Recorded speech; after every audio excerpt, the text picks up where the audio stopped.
Welcome to our spoilers review of Wayward Son by Rainbow Rowell. Okay, we've been waiting for this one for a very long time, so we didn't even know it was going to be a thing when we read the first one. So it was just this crazy surprise a couple years ago, and we've been dying for it ever since. And then all of a sudden it was out. It was one of those things where oh my god, Carry On has a sequel, Wayward Son is coming out. Oh look, there's cover art. It's coming out at some point in the future, maybe. Oh god, I have it. What?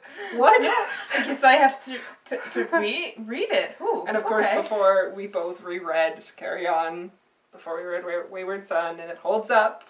100%. 100%. I was a little worried about Wayward Son because when you read Carry On, you realize that the author kind of conceived of this as one whole thing. It just all fit together so perfectly. The story revolved basically around Simon and Baz and their relationship, and the plot kind of just circled around it, and it was good like that. It was solid. It was like a character-driven novel. So now that she has established them as being into each other, where does she go from there? Wayward Son is way more plot-driven than Carry On. We start the novel with Simon, Baz, and Penny living in a flat in London. Baz and Penny are smart and they're going to college, which is an interesting experience. They're enjoying it. Simon started out going to college, but his PTSD quickly caught up with him and he ended up dropping out. So now he spends all his time on the couch kind of watching reruns on TV, and nobody knows how to motivate him or what he needs because he's just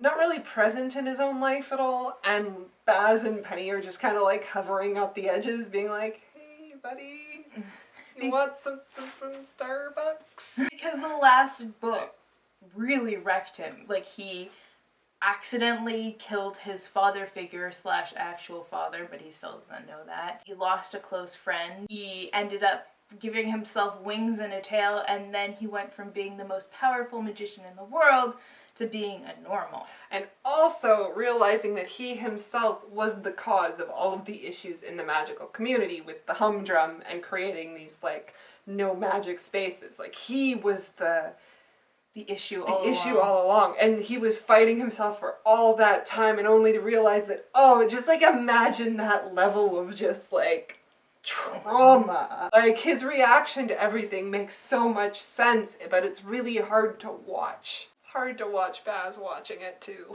Because while Simon doesn't know how to get control back in his life or explain what he wants, or he doesn't even know what he wants, Baz knows that he wants Simon, but things are going so badly, he knows that something needs to change, but he's not going to leave until Simon tells him to, because he is so in love. It hurts. It hurts a lot. And so Penny gets this brilliant idea that maybe they all just need a change of scenery. Maybe if they go on an adventure, it'll kind of perk Simon up. And so they book a road trip to the States. And you know what? Simon actually gets into it. He's really excited. He's always wanted to see the U.S. He never thought that he would ever be able to see the U.S. He always thought he'd be fighting in an eternal magic war. And then things start to go downhill because it turns out they know nothing about the United States. They originally thought they were going to land in Chicago and pick up Penny's longtime boyfriend Micah, but that didn't work out. It turns out that Micah has been trying to break up with Penny for a really long time, but he doesn't do this directly. He just kind of drops these hints and signals that it's not really working out. And Penny, who's just convinced that, okay, the boyfriend checkmark on my to-do list for my life has been checked off. We're gonna get married. That's it. Doesn't notice. And so Micah just kind of stops trying, starts seeing a girl in the States. And when Penny shows up at his door, he's just I told you not to come. And it's super awkward. And it really sucks because he never outright said it. He just kind of danced around it the entire time. And you know what? If somebody's not getting it, you have to be direct, and he just never was. Why were you getting my signals? I was I don't know, but that's not my problem. Fuck off. Poor Penny is a little off balance, and she is unsure of herself, which is something new for her. And then they also realize the United States of America is a lot bigger than they thought it was. Apparently they've never seen a globe before. But they do go to the Cheesecake Factory, and that's a hit. Most of the problems in this book revolve around the fact that there is a difference between magical society in Britain and magical society in North America. In Britain, there's like a structured school system, and like it's very like old families just doing their old family thing in an underground world. In America, everyone is so spread out that there's no real magical community, there's no magical school, and basically magic is barely used. So people use their magic to, like, you know, make housework easier. It's like a tool. Like, not like that you don't even, it's like your Roomba. It's there, but you kind of ignore it. Yeah. And on top of that, there's very like stratified rules that are very important to your safety to know. Like the fact that there are quiet zones, places where there aren't people, which means their magic doesn't work, or there aren't enough people. And these quiet zones belong to the Fomorians. Oh, you want me to give the Fomorians Yep. these? Okay! This is what I would, oh, I'm so excited. Fomorians are a Celtic mythology thing. It's implied that they have emigrated to the United States of America because the US has a different relationship with their magical creatures than they do in the UK. And so the Fomorians live in these quiet zones away from mages because mages are dangerous and ridiculous. And so when a group of mages driving a car that they haven't filled up with gas because they've just been using magic to like fill the tank, go shooting into a dead zone, their car dies. They are breaking a treaty. You're in serious danger because one, the way to protect yourself is gone, and two, they have every right to deal with you. They were actually driven into the first quiet zone by a guy named Shepard who he's a normal, but he's been making it his job to go around and learn as much as he can about magic because he got a taste and now he just can't let it go. And the one thing he hasn't checked off his list is mages. So when Simon, Baz, and Penny make a show of themselves in public by accident, he's like, good, mages, and he stalks them, and they run into a quiet zone. And so he helps them get out of said quiet zone and continues to stalk them. And it becomes just this ongoing thing in this book where Penny, Baz, and Simon get into a bad situation, and Shepard shows up and saves them, and they tell him to fuck off. Like, after the third time of getting yourself into some deep shit because you don't know the rules, there's a resource right there, and all he wants is to learn more about you, and that's all he's asking for is payment in order to show you the ropes.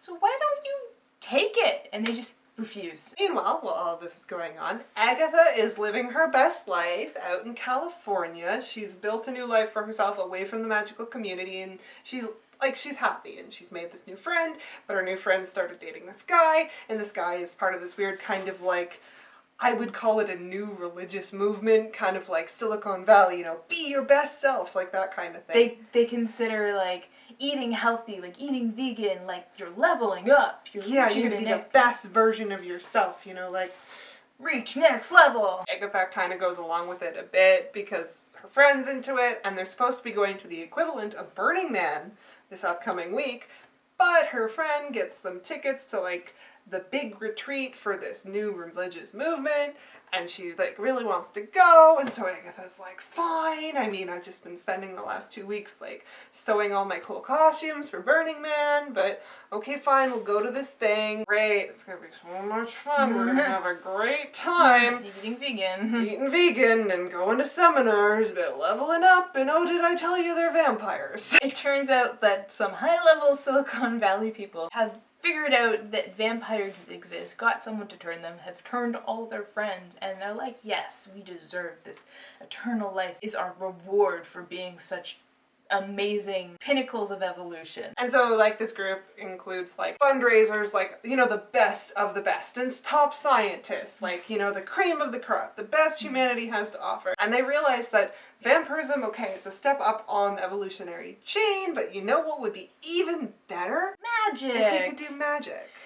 Yeah. So in this book, she kind of rewrites her vampire society. Baz believes that if you get bit by a vampire, you become a vampire. And, you know, vampires are kind of ostracized. And then here in the States, you have, like, the big rip-roaring vampire community, and you have this vampire cult who are going at each other, and then Baz finds out, like, oh yeah, no, you can bite someone without turning them. And Baz is just like, what? what?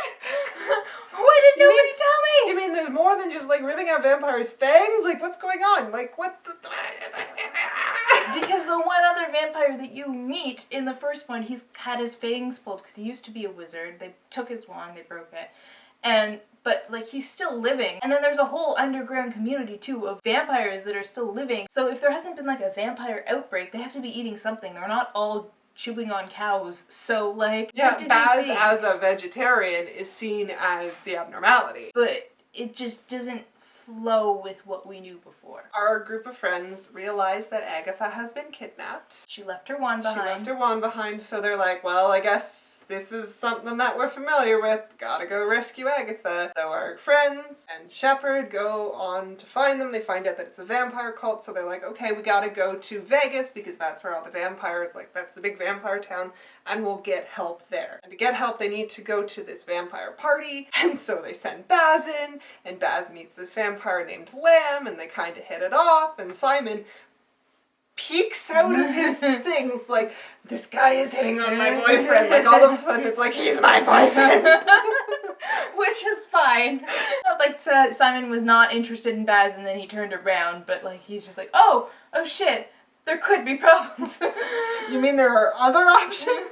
That also kind of got annoying for me because it's just like, Baz is not gonna fucking cheat on you, you motherfucker. Yeah. Baz is so in love with you. Just let Baz have this moment where he talks to someone who kind of gets him and his vampire side. But I mean, I think it's a Simon thing too, not in like, let's crowd Baz. He believes vampires are bad, so he has a hard time letting shit go like that. Like, it's like very black and white for him, so it's gonna take him a minute to like let it go. So then we find out that this Lamb guy is actually the king of vampires. He sets up a deal with the new generation vampires. Like, yeah, we'll get you in and you guys can get your friend and we like, this is perfect. This is our chance to take them down. Yeah, it's fine. It's a trap. Lamb basically drives them into a quiet zone. He holds Baz back. The friends go forward and Baz like, oh my god, Simon's dead, because Simon gets shot. Turns out that Lamb led them into an ambush. He really had, I don't know what his plan was actually. That kind of bugged me. He saw the others as just like, because they're humans, they're expendable, and because Baz is a vampire, he's immortal, he's gonna live a while, he's eventually gonna realize that losing his friends was for his best good, and he should be with his, like, his kind. And yeah. Baz is like, that's not how this works, motherfucker! You don't just get to decide that. Yeah, I don't know. I thought that was kind of short-sighted. I was just like, alright, what? You thought this was gonna work out for you? Yeah. I thought they should have been madder about that whole thing, too. But Lamb just kind of goes on his separate way after the mages kick everybody's fucking ass. Because, remember, Burning Man is happening. I love this. And so Agatha realizes that they are near where the Burning Man camp is, and as the train of people at Burning Man kind of like party by, they get magic back because they're normals and language, and so then Baz, Penny, and Agatha just go ham. The vampire's like, oh shit. No. So they take down a pocket of the Silicon Valley cult, and then the book ends when they reach the California coast and Penny gets a call from her mother. Watford is under attack. It had its moments of being really good. I didn't hate it or anything like that. It's just, it definitely was not as tight as Carry On. I mean, the characters mostly made sense, but it's just kind of like the world got retconned a lot, and that's kind of what caused the disjointedness. Also the fact that they didn't know what was going on, but they didn't really seem to want to use the resources that they had was very frustrating. Oh, and then you find out that Shepard was cursed. Mm-hmm. And the reason that magic and everything doesn't affect him is because there's like this demon curse all over him that kind of like negates magic. He can't be controlled because he's already... He's already got stats. And you're just like, excuse me? This is what we've been focusing on instead of this? This sounds interesting. Wait, demons exist? Come on! And also, the thing that bugged me too was, it seems absolutely out of character that Penny would not know that America is very different than Britain. Like, not just on a literal geography thing, but like, she was dating an American. They must have had conversations about how different American and British society is. That seemed very out of character, especially since she also like has a superiority complex when it comes to magic, and like she thinks magic should be used a certain way, and she's a curious person by nature, so she would have asked questions and like been like, oh well, we do it much better over in Britain. None of that ever came into play. She's just as shocked as everybody else. 10 out of 10 for Baz's floral suits. Yes, I love that. I like that Simon got stuck with wings and a tail, but when you figure out that vampires aren't necessarily bad, that's another weird moment too. They start off their trip in America